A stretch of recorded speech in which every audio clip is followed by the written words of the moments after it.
Hello students, myself Dr. Amit Juneja, lecturer economics, Shahid Balwinder Singh, Government Senior Secondary Smart School, Sabuana, District Fazilka। ਤਾਂ ਮੈਂ ਤੁਹਾਡੇ ਸਾਰਿਆਂ ਦਾ ਸਵਾਗਤ ਕਰਦਾ ਇਸ ਚੈਨਲ ਦੇ ਵਿੱਚ ਤੇ ਅੱਜ ਦੇ ਲੈਕਚਰ ਦੇ ਵਿੱਚ। ਜੋ ਆਪਣਾ ਅੱਜ ਦਾ ਲੈਕਚਰ ਹੈ ਉਹ ਹੈ ਕਿ ਗੁਣਕ ਅਤੇ ਸੀਮਾਂਤ ਉਪਭੋਗ ਪ੍ਰਵਰਤੀ ਵਿੱਚ ਸੰਬੰਧ। यानी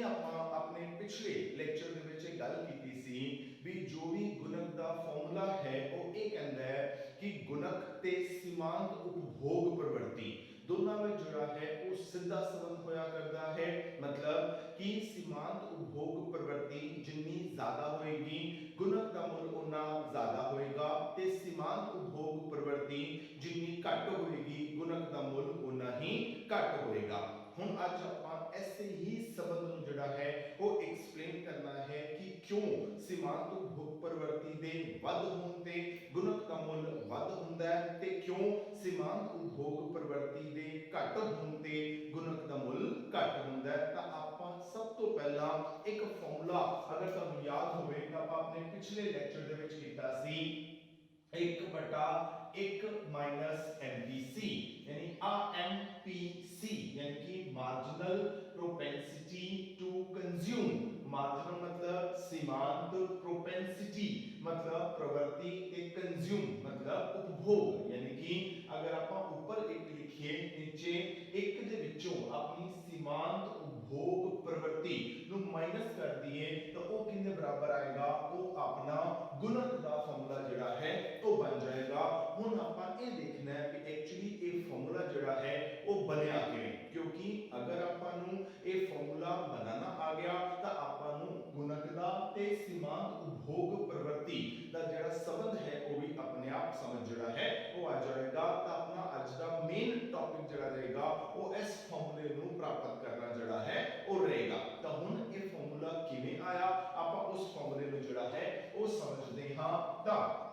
हम सोचो भी अगर मैं ये कहां कि अपनी आमदन जिहड़ी है वो y है, ठीक है, अपनी आमदन नु आपां y मनन लगे हां तो अपनी आमदन दे हमेशा आपां दो हिस्से जिहड़ा है वो करदे हां। किहड़े-किहड़े? एक हिस्से दा आपां उपभोग कर लैंदे हां ते एक हिस्से दी आपां बचत कर लैंदे हां। तां हुण की है जो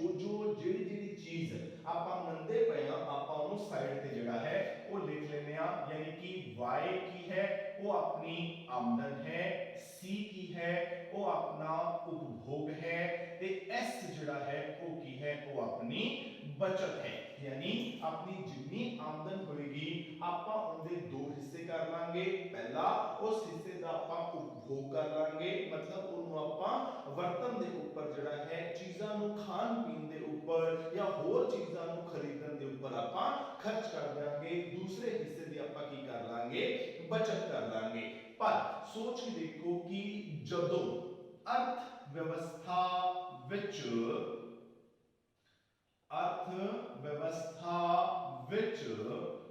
संतुलन होवे ਤਾਂ ਹੁਣ ਆਪਾਂ ਅਰਥਵਿਵਸਥਾ ਦੇ ਵਿੱਚ ਜਿਹੜਾ ਸੰਤੁਲਨ ਹੈ ਉਦੋਂ ਉਹ ਹੁੰਦਾ ਹੈ ਆਪਾਂ ਉਦੋਂ ਕੀ ਕੀਤਾ ਸੀ ਆਪਾਂ ਕਿਹਾ ਸੀ ਵੀ ਅਗਰ ਆਪਾਂ ਅਰਥਵਿਵਸਥਾ ਦੇ ਵਿੱਚ ਸੰਤੁਲਨ ਦਾ ਪਤਾ ਕਰਨਾ ਹੈ ਉਹਦੇ ਵਾਸਤੇ ਆਪਣੇ ਕੋਲ ਦੋ ਵਿਧੀਆਂ ਨੇ। ਇੱਕ ਸੀ ਆਪਣੇ ਕੋਲ ਕੁੱਲ ਮੰਗ ਕੁੱਲ ਪੂਰਤੀ ਵਿਧੀ ਜਿਹਦੇ ਚ ਆਪਾਂ ਕੀ ਕਰਦੇ ਸੀ ਇੱਕ ਕੁੱਲ ਮੰਗ ਵਕਰ ਬਣਾਉਂਦੇ ਸੀ ਇੱਕ ਕੁੱਲ ਪੂਰਤੀ ਵਕਰ ਬਣਾਉਂਦੇ ਸੀ ਫਿਰ ਆਪਾਂ ਦੋਨਾਂ ਨੂੰ ਬਰਾਬਰ ਕਰ ਦਿੰਦੇ ਸੀ। ਜਿਹੜੇ ਪੁਆਇੰਟ ਤੇ ਜਾ ਕੇ कुल मंग ते कुल पूर्ति एक दूजे दे बराबर हुंदे सी आपां कहंदे सी भी ओ जिहड़ा है वो अपना संतुलन दा बिंदु है। दूसरी विधि जिहड़ी आपां संतुलन वास्ते वरती वो सी बचत ते निवेश विधि। यानी आपां की कीता एक बचत वक्र बनाई एक आपां निवेश वक्र बनाई फिर ऐजा पॉइंट जिंदे ऊपर बचत ते निवेश एक दूजे दे बराबर हो गए आपां क्या उस पॉइंट ते संतुलन जिहड़ा है वो आ गया। यानी संतुलन दी अवस्था च की हुंदा है जेडी बचत हुंदी है वो किन्ने बराबर हुंदी है निवेश के बराबर हुंदी है। तो आपां आय किन्नू मन्निया निवेश नू। यानी संतुलन च की होएगा बचत ते निवेश एक दूजे दे बराबर होणगे। अगर मैं इस चीज नू इक्वेशन 1 जेडी है ओ मान लवां ते इस चीज नू मैं इक्वेशन 2 मान लवां तां 2 दा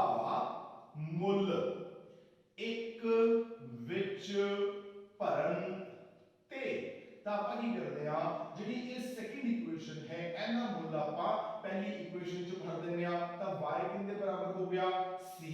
ਪਲੱਸ ਹੁਣ ਇੱਥੇ ਕੀ ਲਿਖਿਆ ਹੈ ਬਚਤ ਆਪਾਂ ਕਿਹਾ ਬਚਤ ਕਿੰਨੇ ਬਰਾਬਰ ਹੈ ਨਿਵੇਸ਼ ਦੇ ਬਰਾबर ਤਾਂ ਆਮਦਨ ਕਿੰਨੇ ਬਰਾबर होगी उपभोग जमा निवेश के बराबर ਹੁਣ ਇਹ ਕੀ ਬਣ ਗਈ ਇਹ ਆਪਣੀ ਦੂਸਰੀ ਵਿਧੀ ਬਣ ਗਈ ਕਿਹੜੀ ਕੁੱਲ ਮੰਗ ਤੇ ਕੁੱਲ ਪੂਰਤੀ ਵਿਧੀ ਕਿਉਂ ਆਪਾਂ ਕੀ ਕਿਹਾ ਸੀ ਆਪਣੀ ਕੁੱਲ ਮੰਗ ਕੁੱਲ ਪੂਰਤੀ ਵਿਧੀ ਦੇ ਵਿੱਚ ਵਿਕੀ ਹੋਏਗਾ ਸੰਤੁਲਨ ਕਦੋਂ ਆਏਗਾ ਜਦੋਂ ਅਰਥ ਵਿਵਸਥਾ ਦੇ ਵਿੱਚ ਕੁੱਲ ਮੰਗ ਤੇ ਕੁੱਲ ਪੂਰਤੀ ਇੱਕ ਦੂਜੇ ਦੇ ਬਰਾਬਰ ਹੋਣਗੇ ਹੁਣ ਜਦੋਂ ਆਪਾਂ ਕੁੱਲ ਮੰਗ ਮੰਨੀ ਸੀ ਆਪਾਂ ਕੀ ਕਿਹਾ ਸੀ ਕਿ ਕੁੱਲ ਮੰਗ ਜਿਹੜੀ ਹੈ ਉਹ ਦੋ ਤਰ੍ਹਾਂ ਦੀ ਮੰਗ ਦਾ ਜੋੜ ਹੈ ਇੱਕ ਕੀ ਹੈ ਉਪਭੋਗ ਮੰਗ ਤੇ ਇੱਕ ਕੀ ਹੈ ਨਿਵੇਸ਼ ਮੰਗ यानी ਜਿਹੜਾ ਆਪਣਾ ਸੱਜਾ ਪਾਸਾ ਹੈ ਇਹ ਕੀ ਹੋ ਗਿਆ ਕੁੱਲ ਮੰਗ ਜਿਹੜਾ ਆਪਣਾ ਖੱਬਾ ਪਾਸਾ ਹੈ ਉਹ ਕੀ ਹੈ ਆਮਦਨ ਹੁਣ ਯਾਦ ਕਰੋ ਆਪਾਂ ਪਿਛਲੇ ਚੈਪਟਰ ਦੇ ਵਿੱਚ ਜਿੰਨੀਆਂ ਵੀ ਡਾਇਗਰਾਮ ਬਣਾਈਆਂ ਆਪਾਂ ਸਾਰੀਆਂ ਡਾਇਗਰਾਮ ਦੇ ਵਿੱਚ ਇੱਕ ਕਾਮਨ ਗੱਲ ਕਹੀ ਵੀ ਤੁਸੀਂ ਭਾਵੇਂ ਆਮਦਨ ਬੋਲੋ ਭਾਵੇਂ ਤੁਸੀਂ ਰੁਜ਼ਗਾਰ ਬੋਲੋ ਭਾਵੇਂ ਆਮਦਨ ਉਤਪਾਦਨ ਬੋਲੋ ਭਾਵੇਂ ਕੁੱਲ ਪੂਰਤੀ ਬੋਲੋ ਇੱਕੋ ਹੀ ਗੱਲ ਹੈ ਯਾਨੀ ਕਿ ਆਮਦਨ ਤੇ ਕੁੱਲ ਪੂਰਤੀ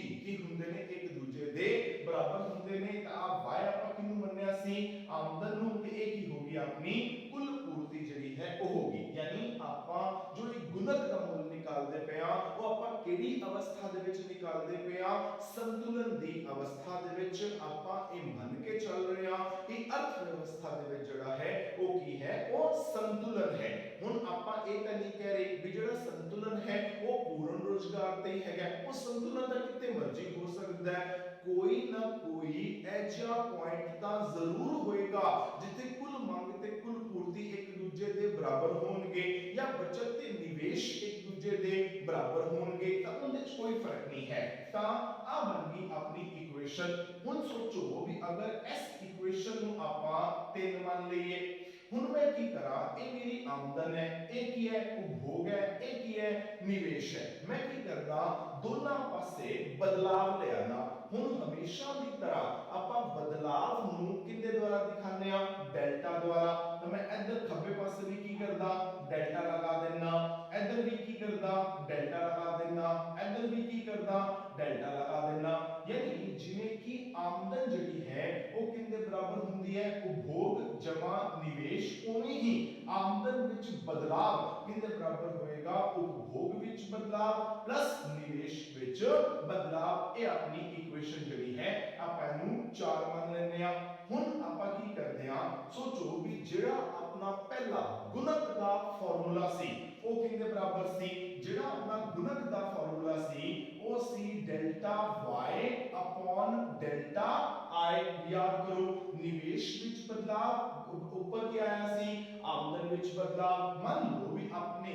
जेड़ा निवेश विच बदलाव है वो 100 रुपए है तुसी 100 रुपए दा बदलाव कीता ठीक है हुन ओदे करके ਤੁਹਾਡੀ आ ऊपर आमदन च बदलाव जेड़ा है वो 300 रुपए दा आया तो गुणक का मूल कितना हो गया 3 ये ਆਪਾਂ ऑलरेडी जेड़ा फार्मूला कर चुके हैं हुन ਆਪਾਂ ਕੀ ਕਰਦੇ ਆ ਇੱਥੇ ਆਪਾਂ ਹੁਣ ਲਿਖਦੇ ਆ ਗੁਣਕ ਦਾ ਫਾਰਮੂਲਾ k ਕਿੰਨੇ ਬਰਾਬਰ ਹੈ delta y upon delta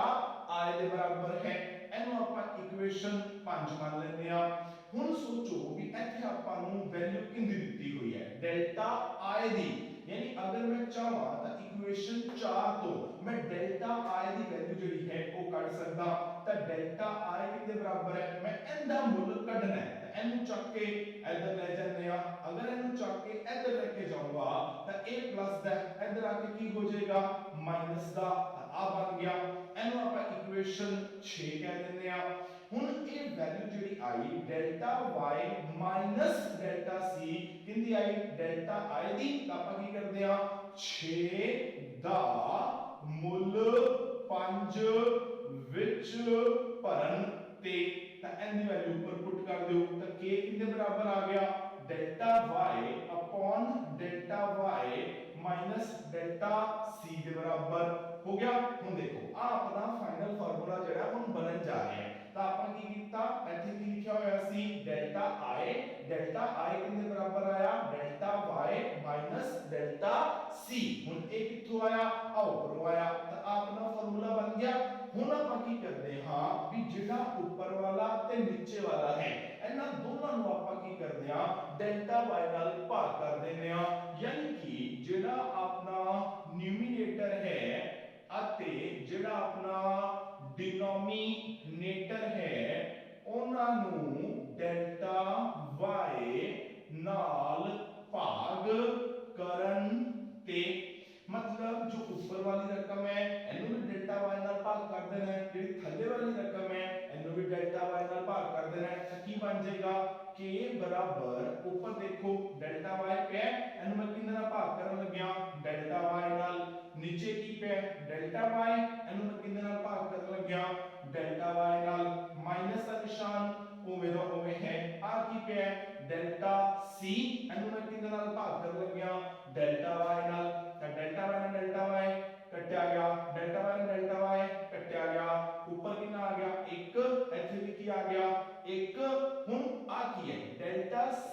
upon delta y मतलब उपभोग ਵਿੱਚ ਬਦਲਾਵ ਬਟਾ ਆਮਦਨ ਵਿੱਚ ਬਦਲਾਵ, ਯਾਨੀ ਕਿ ਆਮਦਨ ਵਿੱਚ ਬਦਲਾਵ ਹੋਣ ਤੇ उपभोग ਵਿੱਚ ਕਿੰਨਾ ਬਦਲਾਵ ਹੁੰਦਾ ਹੈ ਇਹ ਕੀ ਹੈ ਇਹ ਆਪਣੀ सीमांत उपभोग प्रवृत्ति है। तो अपना फार्मूला बन गया k बराबर 1/1 माइनस MPC ਤੇ ਆਪਣਾ ਫਾਈਨਲ ਫਾਰਮੂਲਾ ਜਿਹੜਾ ਹੈ ਉਹ ਬਣ ਗਿਆ। ਆਪਾਂ ਇਸ ਚੀਜ਼ ਨੂੰ ਪ੍ਰੈਕਟਿਸ ਕਰਨ ਵਾਸਤੇ ਇੱਕ ਵਾਰੀ ਹੋਰ ਜਿਹੜਾ ਹੈ ਉਹ ਕਰਕੇ ਦੇਖ ਲੈਂਦੇ ਆ ਤਾਂ ਕਿ ਆਪਾਂ ਨੂੰ ਚੰਗੀ ਤਰ੍ਹਾਂ ਫਾਰਮੂਲਾ ਜਿਹੜਾ ਹੈ ਉਹ ਬਣਾਉਣਾ ਆ ਜਾਵੇ। ਤਾਂ ਆਪਾਂ ਕੀ ਕਰਨਾ ਹੈ ਸਭ ਤੋਂ ਪਹਿਲਾਂ ਤੁਸੀਂ ਕੀ ਕਰੋ ਜਿਹੜਾ ਫਾਰਮੂਲਾ ਹੈ गुणक ਦਾ ਉਹ ਲਿਖ ਲਓ। फिर ਆਪਾਂ ਕੀ ਕਰਾਂਗੇ ਆਪਾਂ ਕਹਾਂਗੇ ਕਿ ਆਪਾਂ ਆਮਦਨ ਦੇ ਕਿੰਨੇ ਹਿੱਸੇ ਕਰ ਰਹੇ ਹਾਂ ਦੋ ਹਿੱਸੇ ਉਪਭੋਗ ਤੇ ਬਚਤ। फिर ਆਪਾਂ ਕੀ ਕਰਾਂਗੇ ਆਪਾਂ ਕਹਾਂਗੇ ਕਿ ਜਦੋਂ ਵੀ ਸੰਤੁਲਨ ਹੁੰਦਾ ਹੈ ਸੰਤੁਲਨ ਦੀ ਅਵਸਥਾ ਵਿੱਚ बचत कितने बराबर होती है निवेश के बराबर, यानी आ गई अपनी equation 2c y equal to c plus s आपा s दिखाते की लिखता i फिर की करना है दोनों पासे की करना है डेल्टा लगा देना है। ठीक है इथों आपा की करना है डेल्टा i का मूल कढना है तो डेल्टा i कितने बराबर हो गया डेल्टा y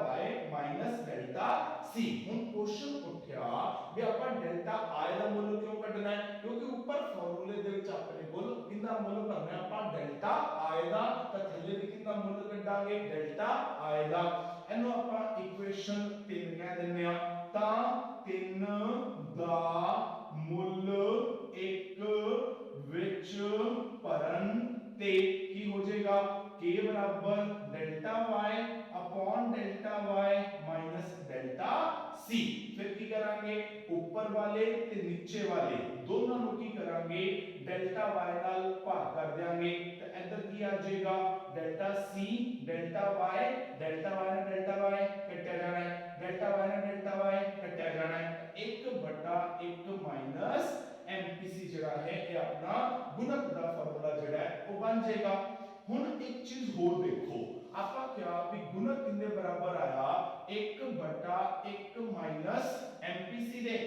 पर अपन एक चीज और पता है कि सीमांत उपभोग प्रवृत्ति ते सीमांत बचत प्रवृत्ति दा जोड़ कितना हुंदा है एक हुंदा है, यानी कि आपा अगर सीमांत बचत प्रवृत्ति का मुल कढना होवे तां की करांगे सीमांत उपभोग प्रवृत्ति नु इधर ले जाएंगे यानी 1 माइनस सीमांत उपभोग प्रवृत्ति कितने बराबर होएगा सीमांत बचत प्रवृत्ति दे। हुन देखना इथे की लिखा है 1 माइनस MPC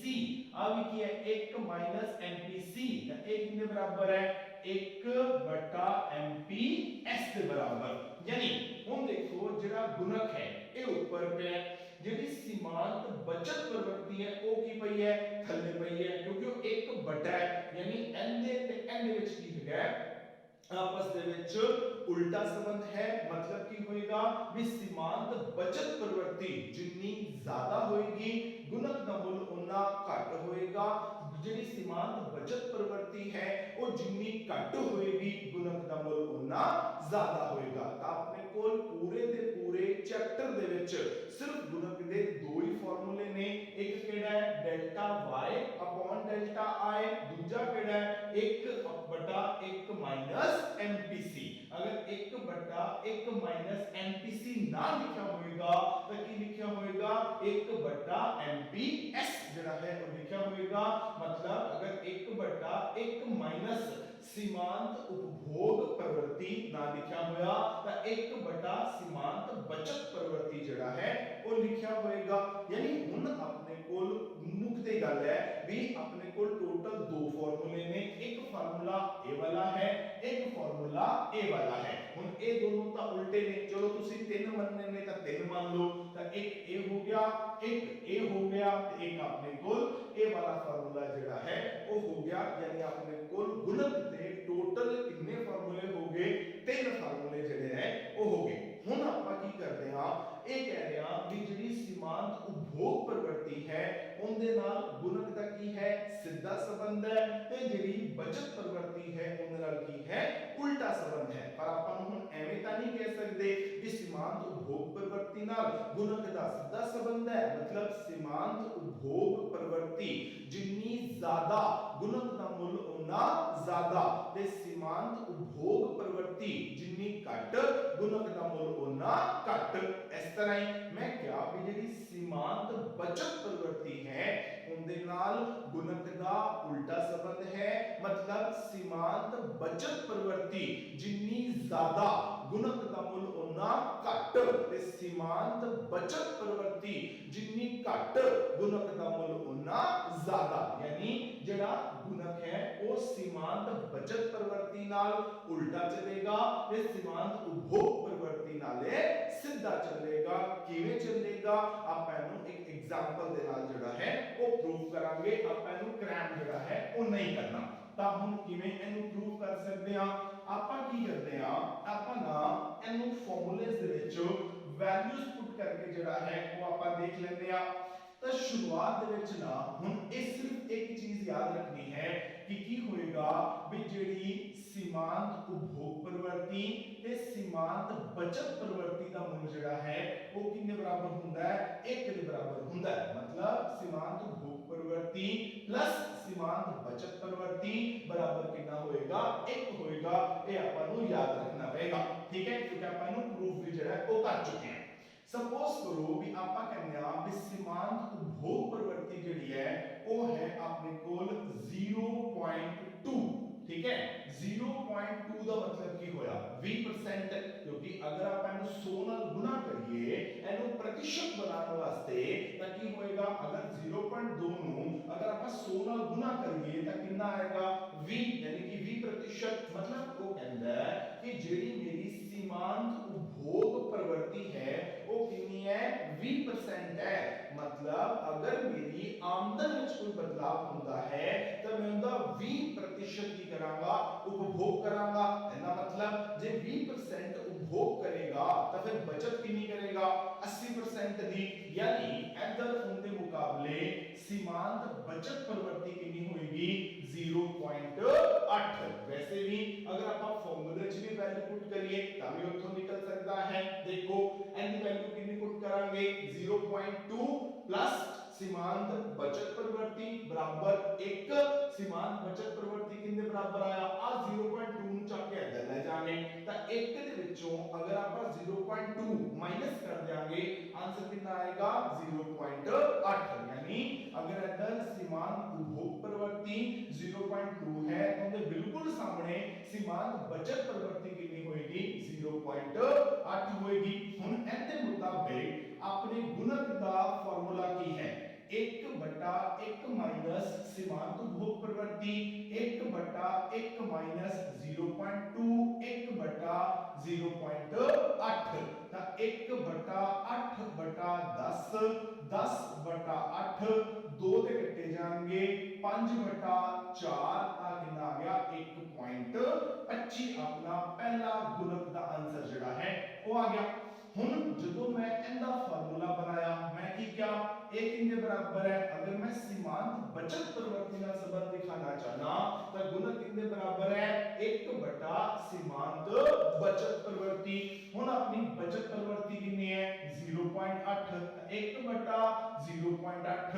1/8/10 10/8 5 ਤੇ 4 5/4 कितना आ गया 1.25। 0.25 इधर भी कितना आया सी 1.25 देख लो चाहे गुणक ਦਾ ਮੁੱਲ ਤੁਸੀਂ ਸੀਮਾਂਤ ਉਪਭੋਗ ਪ੍ਰਵਰਤੀ ਤੋਂ ਕੱਢਿਆ ਚਾहे ਸੀਮਾਂਤ ਬਚਤ ਪ੍ਰਵਰਤੀ ਤੋਂ ਕੱਢਿਆ ਗੁਣਕ ਦਾ ਮੁੱਲ ਜਿਹੜਾ ਹੈ ਉਹ ਉਨਾ ਹੀ ਆਇਆ ਹੁਣ ਸਪੋਜ਼ ਕਰੋ ਵੀ ਆਪਾਂ ਕੀ ਕਰਦੇ ਆ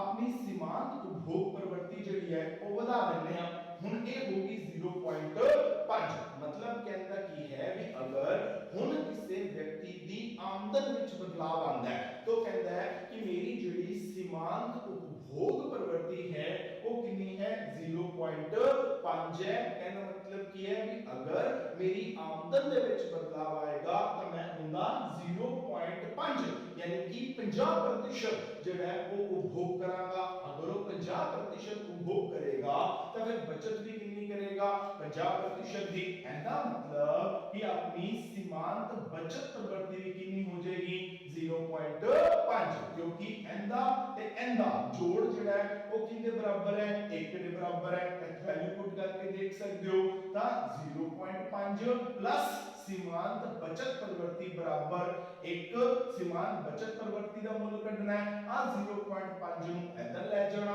1 ਦੇ ਵਿੱਚੋਂ 0.5 ਮਾਈਨਸ ਹੋਏਗਾ ਤਾਂ ਆਨਸਰ ਕਿੰਨਾ ਆਏਗਾ 0.5 ਤਾਂ ਹੁਣ ਦੇਖੋ अगर मैं फिर वैल्यू पुट करा 1/1 माइनस सीमांत उपभोग प्रवृत्ति 1/1 माइनस 0.5 1/0.5 1/5/10 10/5 आंसर कितना आया 2 ਹੁਣ अगर आप इधर आ जाइए तो आप की क्या k कितने बराबर है 1 सीमांत बचत प्रवृत्ति सीमांत बचत प्रवृत्ति कितनी है 0.5 1/5/10 10/5 आंसर कितना आया 2 यानी अगर आप उत्तर s फार्मूले राही निकालिया तभी 2 आया जे आप s फार्मूले राही निकालिया तभी 2 आया अगर मैं सीमांत उपभोग प्रवृत्ति जड़ी है ਉਹਨੂੰ ਵਧਾ ਕੇ 0.8 ਕਰ ਦੇਣਾ ਇਹਦਾ ਮਤਲਬ ਇਹ ਹੈ ਕਿ ਅਗਰ ਹੁਣ ਮੇਰੀ ਆਮਦਨ ਦੇ ਵਿੱਚ ਬਦਲਾਵ ਆਇਆ ਤਾਂ ਮੈਂ ਕੀ ਕਰਾਂਗਾ ਉਹਦਾ 80% ਜਿਹੜਾ ਹੈ ਉਹਦਾ ਉਪਭੋਗ ਕਰਾਂਗਾ ਕਿਉਂਕਿ 0.8 ਦਾ ਮਤਲਬ ਕੀ ਹੈ 80% मैं आदि बदली हुई आमदन दा 80% ਜਿਹੜਾ ਹੈ ਉਹ ਉਪਭੋਗ ਕਰਾਂਗਾ ਇਹਦਾ ਮਤਲਬ ਕਿ ਮੈਂ ਬਚਤ ਕਿੰਨੀ ਕਰਾਂਗਾ 20% ਦੀ तो कितना हो जाएगा 0.2 वैल्यू पुट करके देख लो 0.8 ਤੇ 0.2 कितना आ गया टोटल कितना आएगा 1 ਦਾ टोटल ਜਿਹੜਾ ਹੈ ਉਹ ਆਏਗਾ ਹੁਣ ਅਗਰ ਆਪਾਂ ਇਹਦੇ ਮੁਤਾਬਿਕ ਵੈਲਿਊ ਕੱਢੀਏ 1/1 ਮਾਈਨਸ MPC 1 कितना आ जाएगा 0.8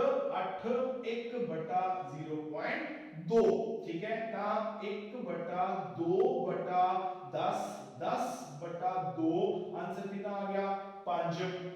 इधर देखिए k कितने बराबर है यानी गुणक कितने बराबर है 1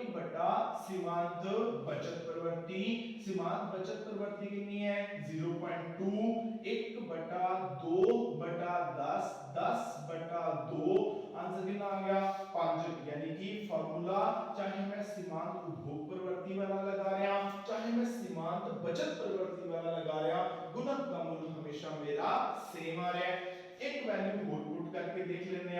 अगर मैं कहना कि मेरी सीमांत उपभोग प्रवृत्ति जड़ी है वो 0.9 है मतलब अगर मेरी आमदन बदली तो मैं उनके 90% का जड़ा है वो की करांगा उपभोग करांगा 90% का उपभोग करांगा तो फिर बचत कितने प्रतिशत दी करांगा 10% दी तो कितना आ जाएगा 0.1 हम चेक करो 0.9 0.1 प्लस कितना आएगा 1 ਹੁਣ ਇਹਦੇ ਮੁਤਾਬਿਕ ਅਗਰ ਆਪਾਂ ਗੁਣਕ ਦਾ ਮੁੱਲ ਪਤਾ ਕਰੀਏ 1/1 ਮਾਈਨਸ 0.9 1/0.1 ਤਾਂ 1/1/10 10/1 ਗੁਣਕ ਦਾ ਮੁੱਲ ਕਿੰਨਾ ਆ ਗਿਆ 10 अगर आप ऐड करिए k बराबर कितने है 1 सीमांत बचत प्रवृत्ति सीमांत बचत प्रवृत्ति कितनी है 0.1 1/10 10/1 आंसर कितना आ गया 10 आ गया यानी अपने गुणक का आंसर जड़ा है वो की हो रहा है वो हर बारी सेम आ रहा है पर जो अपना मेन ध्यान जाना चाहिए वो इस गल ते नहीं जाना चाहिए भी गुणक दा आंसर जड़ा है वो सेम आ रहा है, वो आना ही है सेम, क्योंकि जेडी सीमांत बचत प्रवृत्ति है वो कितने बराबर होती है 1 माइनस सीमांत उपभोग प्रवृत्ति के बराबर होती है। तो हम मैं 1 माइनस सीमांत उपभोग प्रवृत्ति ना लिखा तो मैं 1 बटा सीमांत बचत प्रवृत्ति लिख देवा तो कोई फर्क नहीं पड़ेगा, सिर्फ उनकी जी नोटेशन है वही चेंज की गई है, बाकी फॉर्मूला वही है। जो मेन गल ध्यान देने वाली है वो की चीज है वो देखो भी अगर इथे अपनी सीमांत उपभोग प्रवृत्ति 0.2 है, मतलब आपा की कर रहे हैं अपनी आमदन का सिर्फ 20% जड़ा है उनका उपभोग करते पे, मतलब आपा 80% की कर रहे हैं बचत कर रहे हैं, तब गुणक का मूल देखो कितना है 1.25, ठीक हो गया। फिर अपन की कितना आपा दी सीमांत एनो आपा बाद च देखांगे सीमांत बचत प्रवृत्ति नु, फिलहाल आपा सिर्फ सीमांत उपभोग प्रवृत्ति देखन जा रहे हैं।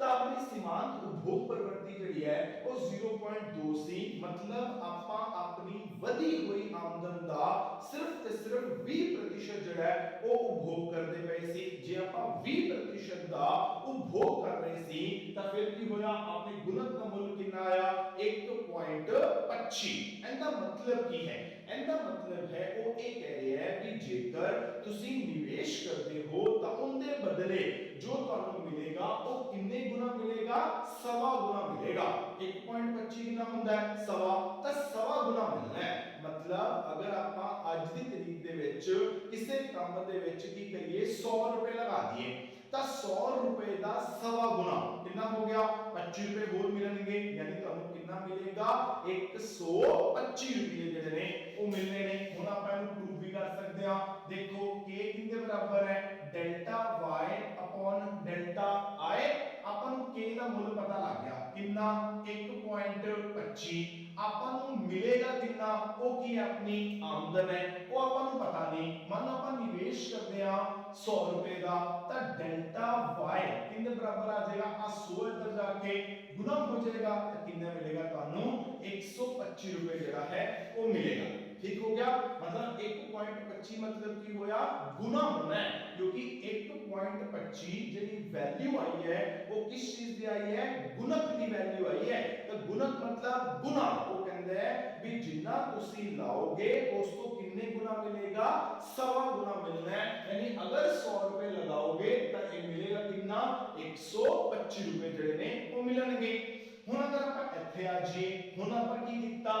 ਉਹ ਕਹਿੰਦਾ ਹੈ ਵੀ ਤੁਹਾਡੀ ਸੀਮਾਂਤ उपभोग प्रवृत्ति ਜਿਹੜੀ ਹੈ ਉਹ 0.5 ਹੈ, मतलब ਤੁਸੀਂ ਕੀ ਕਰ ਰਹੇ ਹੋ ਜਿੰਨੀ ਤੁਹਾਡੀ ਆਮਦਨ ਹੈ ਤੁਸੀਂ ਉਹਦਾ ਅੱਧਾ ਜਿਹੜਾ ਹੈ उपभोग कर रहे हो। 0.5 ਕਿੰਨਾ ਹੋ ਗਿਆ 50%। अगर ਆਪਾਂ ਇਹਦੀ ਵੈਲਿਊ ਪੁੱਟ ਕੀਤੀ ਤਾਂ ਗੁਣਕ ਦਾ ਮੁੱਲ ਕਿੰਨਾ ਆਇਆ 2। पहली चीज ये नोट करो भी आपा की कीता आदि सीमांत उपभोग प्रवृत्ति 0.2 तो बढ़ा के कितनी करती 0.5, यानी कि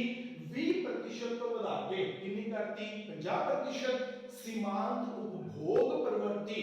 वधी तो गुणक का मूल सवा तो वध के कितना हो गया 2। मतलब हुन वो कहता है भी जिन्ना तुसी लाओगे ਤੁਹਾਨੂੰ ਉਸ ਤੋਂ 2 गुना मिलेगा। पहला कितने गुना मिलता है सी सवा गुना, हुन कितने गुना मिलेगा 2 गुना। मतलब हुन अपने को इथे गुणक का मूल कितना आ गया 2। हुन अगर आप 100 रुपए लाइए तो ਆਪਾਂ ਨੂੰ कितने मिलणगे 200, यानी ਆਪਾਂ ਨੂੰ ਪਹਿਲਾ ਨਾਲੋਂ ज्यादा मिलेगा। देखो ਜਿਹੜੀ ਆਪਣੀ सीमांत उपभोग प्रवृत्ति है उनका मूल्य ਵਧਿਆ, ਨਾਲ ਦੇ ਨਾਲ ਆਪਣੇ ਗੁਣਕ ਦਾ ਮੁੱਲ ਜਿਹੜਾ ਹੈ ਉਹ ਵੀ ਕੀ ਹੋ ਗਿਆ ਵਧ ਗਿਆ। ਫਿਰ ਕੀ ਕੀਤਾ ਆਪਾਂ सीमांत उपभोग प्रवृत्ति ਜਿਹੜੀ ਹੈ ਉਹਨੂੰ ਹੋਰ ਵਧਾਤਾ, ਯਾਨੀ ਜਿਹੜੀ ਪਹਿਲਾਂ 0.5 ਸੀ ਉਹਨੂੰ ਕਿੰਨਾ ਕਰਤਾ 0.8। ਇਹਦਾ ਮਤਲਬ ਇਹ ਹੋਇਆ ਵੀ ਆਪਾਂ ਹੁਣ ਕੀ ਕਰ ਰਹੇ ਆ ਆਪਣੀ ਆਮਦਨ ਦੇ 80% ਦਾ उपभोग ਜਿਹੜਾ ਹੈ ਉਹ ਕਰਦੇ ਪਏ ਆ। 0.5 ਤੋਂ ਕਿੰਨਾ ਹੋ ਗਿਆ 0.8, ਤਾਂ ਆਪਣੇ ਗੁਣਕ ਦਾ ਮੁੱਲ ਜਿਹੜਾ ਪਹਿਲਾਂ 2 ਸੀ ਉਹ ਕਿੰਨਾ ਹੋ ਗਿਆ 5। यानी ਹੁਣ ਕਹਿੰਦੇ ਆ ਵੀ ਅਗਰ ਤੁਹਾਡੀ सीमांत उपभोग प्रवृत्ति 0.8 है ਤਾਂ ਗੁਣਕ ਤੁਹਾਡਾ 5 ਹੈ। मतलब ਹੁਣ ਤੁਸੀਂ ਜਿੰਨਾ ਲਾਓਗੇ ਤੁਹਾਨੂੰ ਉਹਦਾ 5 ਗੁਣਾ ਮਿਲੇਗਾ, यानी ਹੁਣ ਗੁਣਕ ਦਾ ਮੁੱਲ ਕਿੰਨਾ ਹੋ ਗਿਆ 5। ਹੁਣ ਅਗਰ 100 रुपए लाए ਤਾਂ ਕਿੰਨੇ ਮਿਲਣਗੇ 500 यानी कि ज्यादा मिलणगे ठीक है।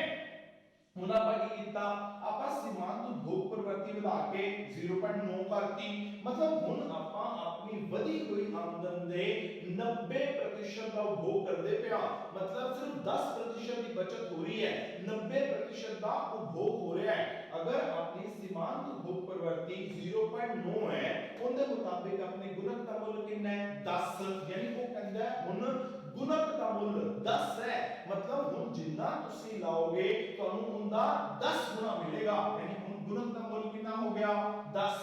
लाए कितने 100 रुपए ਹੁਣ ਮਿਲਣਗੇ ਕਿੰਨੇ ਆਪਾਂ ਨੂੰ 1000 रुपए। ਤਾਂ ਪਹਿਲੀ ਚੀਜ਼ ਨੋਟ ਕਰੋ ਵੀ ਜਿਵੇਂ ਜਿਵੇਂ ਆਪਾਂ ਸੀਮਾਂਤ ਉਪਭੋਗ ਪ੍ਰਵਰਤੀ ਜਿਹੜੀ ਹੈ ਉਹ ਵਧਾ ਰਹੇ ਹਾਂ 0.2 ਤੋਂ ਕਿੰਨੀ ਕੀਤੀ 0.5 0.5 ਤੋਂ ਕਿੰਨੀ ਕੀਤੀ 0.8 0.8 ਤੋਂ ਕਿੰਨੀ ਕੀਤੀ 0.9 मतलब ਜਿਹੜੀ ਆਪਣੀ ਸੀਮਾਂਤ ਉਪਭੋਗ ਪ੍ਰਵਰਤੀ ਹੈ ਉਹ ਕੀ ਹੋ ਰਿਹਾ ਹੈ ਉਹ ਲਗਾਤਾਰ ਵੱਧ ਰਹੀ ਹੈ। ਜੇ ਸੀਮਾਂਤ ਉਪਭੋਗ ਪ੍ਰਵਰਤੀ ਲਗਾਤਾਰ ਵੱਧ ਰਹੀ ਹੈ ਤਾਂ ਗੁਣਕ ਦਾ ਮੁੱਲ ਵੀ ਲਗਾਤਾਰ ਵੱਧ ਰਿਹਾ ਹੈ। ਪਹਿਲਾਂ ਕਿੰਨਾ ਸੀ 1.25 ਫਿਰ ਕਿੰਨਾ ਹੋ ਗਿਆ 1.25 ਤੋਂ ਵੱਧ ਕੇ 2 2 ਤੋਂ ਕਿੰਨਾ ਹੋ ਗਿਆ 5 5 ਤੋਂ ਕਿੰਨਾ ਹੋ ਗਿਆ 10 यानी जिवें जिवें सीमांत उपभोग प्रवृत्ति वध रही है गुणक का मूल्य की हो रहा है वध रहा है जो ये दिखाता है कि सीमांत उपभोग प्रवृत्ति ते गुणक दे विच की हुंदा है सीधा संबंध जिहड़ा है वो होया करदा है। ये क्लियर हो गया। हुण इस पासे आ जांदे आ हुण देखो शुरुआत दे विच अपनी सीमांत बचत प्रवृत्ति कितनी सी ये की है सीमांत बचत प्रवृत्ति यानी ਆਪਾਂ ਕੀ ਕਰ ਰਹੇ ਹਾਂ ਆਪਣੀ ਆਮਦਨ ਦੇ 80% ਦੀ ਬਚਤ ਕਰ ਰਹੇ ਹਾਂ ਠੀਕ ਹੈ। ਅੰਦਰ ਆਪਾਂ ਉਪਭੋਗ ਕਿੰਨਾ ਕਰਦੇ ਪਏ ਸੀ 20% ਤਾਂ ਬਚਤ ਕਿੰਨੀ ਹੋ ਰਹੀ ਹੈ 80% ਬਰਾਬਰ ਹੋ ਗਏ ਤਾਂ ਆਪਾਂ 80% ਬਚਾ ਰਹੇ ਹਾਂ ਤਾਂ ਉਹਦੇ ਮੁਤਾਬਿਕ ਆਪਣੇ ਗੁਣਕ ਦਾ ਮੁੱਲ ਕਿੰਨਾ ਹੈ 1.25 ਆਪਾਂ ਕੀ ਕੀਤਾ ਆਪਾਂ ਜਿਹੜਾ ਪਹਿਲਾਂ 80% ਬਚਾ ਰਹੇ ਸੀ ਆਪਾਂ ਕੀ ਕੀਤਾ ਆਪਣੀ ਬਚਤ ਜਿਹੜੀ ਹੈ ਉਹ ਘਟਾਤੀ ਯਾਨੀ ਹੁਣ ਆਪਾਂ ਕੀ ਕਰ ਰਹੇ ਹਾਂ ਸਿਰਫ ਆਪਣੀ ਆਮਦਨ ਦਾ 50% ਜਿਹੜਾ ਹੈ ਉਹ ਬਚਾਉਂਦੇ ਪਏ ਹਾਂ। ਪਹਿਲਾਂ ਕਿੰਨਾ ਬਚਾ ਰਹੇ ਸੀ 80% ਹੁਣ ਕਿੰਨਾ ਬਚਾ ਰਹੇ ਹਾਂ 50% मतलब ਆਪਾਂ ਬਚਤ ਪਹਿਲਾਂ ਨਾਲੋਂ ਘੱਟ ਕਰ ਰਹੇ ਹਾਂ। ਜੇ ਬਚਤ ਆਪਾਂ ਘਟਾਈ ਤਾਂ ਕੀ ਹੋਇਆ ਗੁਣਕ ਦਾ ਮੁੱਲ 1.25 ਤੋਂ ਕਿੰਨਾ ਹੋ ਗਿਆ 2 ਯਾਨੀ ਕਿ ਬਚਤ घटी ਤੇ ਗੁਣਕ ਦਾ ਮੁੱਲ ਵਧਿਆ। ਹੁਣ ਸੋਚੋ सीमांत बचत प्रवृत्ति घटी है ते गुणक का मूल्य ਵਧਿਆ है। ਹੁਣ ਕੀ ਜਾ ਰਹੇ ਨੇ ਦੋਨੋਂ ਇੱਕ ਦੂਜੇ ਤੋਂ ਉਲਟਾ ਜਾ ਰਹੇ ਨੇ मतलब ਇੰਨਾ ਮੁੱਲ ਘਟਿਆ ਤੇ ਗੁਣਕ ਦਾ ਮੁੱਲ ਵਧਿਆ। ਹੋਰ ਦੇਖੋ ਆਪਾਂ ਜਿਹੜਾ 50% ਬਚਤ ਕਰ ਰਹੇ ਸੀ ਹੁਣ ਆਪਾਂ ਸਿਰਫ 20% ਬਚਤ ਕਰ ਰਹੇ ਹਾਂ ਯਾਨੀ ਆਪਾਂ ਬਚਤ ਪਹਿਲਾਂ ਨਾਲੋਂ ਘੱਟ ਕਰ ਰਹੇ ਹਾਂ। ਜੇ ਬਚਤ ਪਹਿਲਾਂ ਨਾਲੋਂ ਘੱਟ ਕਰ ਰਹੇ ਹਾਂ ਤਾਂ ਗੁਣਕ ਦਾ ਮੁੱਲ 2 ਤੋਂ ਵੱਧ ਕੇ ਕਿੰਨਾ ਹੋ ਗਿਆ 5 ਯਾਨੀ ਆਪਾਂ ਕੀ ਕੀਤਾ ਆਪਣੀ ਜਿਹੜੀ ਬਚਤ ਪ੍ਰਵਰਤੀ ਹੈ ਉਹ ਘਟਾਈ ਤੇ ਗੁਣਕ ਦਾ ਮੁੱਲ ਵੱਧ ਗਿਆ। ਫਿਰ ਬਚਤ ਪ੍ਰਵਰਤੀ ਘਟੀ ਤੇ ਗੁਣਕ ਦਾ ਮੁੱਲ ਵਧਿਆ। ਆਪਾਂ ਬਚਤਾਂ ਹੋਰ ਘਟਾਤੀਆਂ ਆਪਾਂ ਪਹਿਲਾਂ 20% ਦੀ ਬਚਤ ਕਰ ਰਹੇ ਸੀ ਹੁਣ ਆਪਾਂ ਕਿੰਨੀ ਕਰ ਰਹੇ ਹਾਂ 10% ਦੀ ਬਚਤ ਕਰ ਰਹੇ ਹਾਂ। ਜੇ ਬਚਤ 10% ਕਰ ਰਹੇ ਹਾਂ ਤਾਂ ਹੁਣ ਦੇਖੋ ਆਪਣਾ ਜਿਹੜੀ ਪਹਿਲਾ ਬਚਤ ਹੈ ਉਹ ਕਿੰਨੀ ਸੀ 20% ਉਹਦੇ ਮੁਤਾਬਿਕ ਗੁਣਕ ਕਿੰਨਾ ਸੀ 5 ਹੁਣ ਬਚਤ ਕਿੰਨੀ ਹੈ 10% ਯਾਨੀ ਘਟੀ ਹੈ ਤਾਂ ਗੁਣਕ ਦਾ ਮੁੱਲ 5 ਤੋਂ ਕਿੰਨਾ ਹੋ ਗਿਆ 10 ਹੋ ਗਿਆ। ਹੁਣ ਚੈੱਕ ਕਰੋ ਵੀ ਜਿਵੇਂ ਜਿਵੇਂ ਆਪਣੀ ਬਚਤ ਪ੍ਰਵਰਤੀ ਜਿਹੜੀ ਹੈ ਉਹ ਘਟਦੀ ਜਾ ਰਹੀ ਹੈ 0.8 ਤੋਂ ਘਟ ਕੇ 0.5 ਉਹਦੇ ਤੋਂ ਘਟ ਕੇ 0.2 ਉਹਦੇ ਤੋਂ ਘਟ ਕੇ 0.1 ਤਾਂ ਸੀਮਾਂਤ ਬਚਤ ਪ੍ਰਵਰਤੀ ਜਿਵੇਂ ਜਿਵੇਂ ਘਟਦੀ ਜਾ ਰਹੀ ਹੈ ਗੁਣਕ ਦਾ ਮੁੱਲ ਉਵੇਂ ਉਵੇਂ ਵੱਧਦਾ ਜਾ ਰਿਹਾ ਹੈ। ਪਹਿਲਾਂ 1.25 ਸੀ 1.25 ਤੋਂ ਵੱਧ ਕੇ 2 ਹੋ ਗਿਆ 2 ਤੋਂ ਵੱਧ ਕੇ 5 ਹੋ ਗਿਆ 5 ਤੋਂ ਵੱਧ ਕੇ 10 ਹੋ ਗਿਆ। यानी आम तौर पे ਆਪਾਂ ਨੂੰ ਪੇਪਰ ਦੇ ਵਿੱਚ ਕੁਐਸਚਨ ਆ ਜਾਂਦੇ ਨੇ ਦੋ ਤਰੀਕੇ ਨਾਲ। ਪਹਿਲਾ ਕੀ ਹੋਏਗਾ ਤੁਹਾਨੂੰ ਇੱਕ ਮੁੱਲ ਦਿੱਤਾ ਹੋਏਗਾ ਕਿਸ ਚੀਜ਼ ਦਾ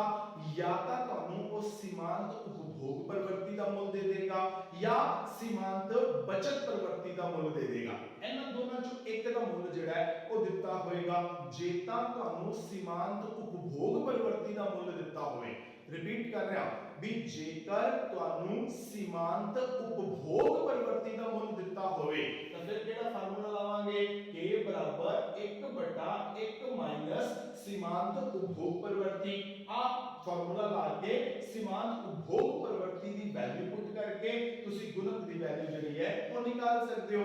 ਜਾਂ ਕੀ ਹੋਏਗਾ, ਤੁਹਾਨੂੰ ਸੀਮਾਂਤ ਬਚਤ ਪ੍ਰਵਰਤੀ ਦਾ ਮੁੱਲ ਦਿੱਤਾ ਹੋਵੇਗਾ, ਤਾਂ ਜੇ ਸੀਮਾਂਤ ਬਚਤ ਪ੍ਰਵਰਤੀ ਦਾ ਮੁੱਲ ਦਿੱਤਾ ਹੋਵੇ ਤਾਂ k ਬਰਾਬਰ 1 ਬਟਾ ਸੀਮਾਂਤ ਬਚਤ ਪ੍ਰਵਰਤੀ ਆ ਵਾਲਾ ਫਾਰਮੂਲਾ ਲਗਾ ਕੇ ਤੁਸੀਂ ਗੁਣਕ ਦੀ ਵੈਲਿਊ ਜਿਹੜੀ ਹੈ ਉਹ ਨਿਕਾਲ ਸਕਦੇ ਹੋ। ਪਹਿਲਾਂ ਤਾਂ ਤੁਹਾਨੂੰ ਇਸ ਤਰ੍ਹਾਂ ਦੇ ਨਿਊਮੈਰੀਕਲਸ ਜਿਹੜੇ ਨੇ ਉਹ ਪੇਪਰ ਦੇ ਵਿੱਚ ਆ ਸਕਦੇ ਨੇ। ਦੂਸਰੀ ਚੀਜ਼ ਤੁਹਾਨੂੰ ਕੀ ਕੀਤਾ ਜਾ ਸਕਦਾ ਹੈ, ਖਾਲੀ ਸਥਾਨ ਜਾਂ ਸਹੀ ਗਲਤ ਵਾਲਿਆਂ ਦੇ ਵਿੱਚ ਕੁਐਸਚਨ ਪੁੱਛਿਆ ਜਾ ਸਕਦਾ ਹੈ ਕਿ ਉਹ ਪੁੱਛੇਗਾ ਕਿ ਸੀਮਾਂਤ ਉਪਭੋਗ ਪ੍ਰਵਰਤੀ ਤੇ ਗੁਣਕ ਦਾ ਵਿਪਰੀਤ ਸੰਬੰਧ ਹੁੰਦਾ ਹੈ। ध्यान ਨਾਲ ਸੋਚੋ ਮੈਂ ਕੀ ਬੋਲਿਆ, ਮੈਂ ਕਿਹਾ ਕਿ ਸੀਮਾਂਤ ਉਪਭੋਗ ਪ੍ਰਵਰਤੀ ਤੇ ਗੁਣਕ ਦਾ ਵਿਪਰੀਤ ਸੰਬੰਧ ਹੁੰਦਾ ਹੈ। मतलब सीमांत उपभोग प्रवृत्ति ते गुणक एक दूसरे तो उल्टा चलते ने। हुन सामने लिखा होएगा सही के गलत, तो हम जो मैं बोलिया वो की बोलिया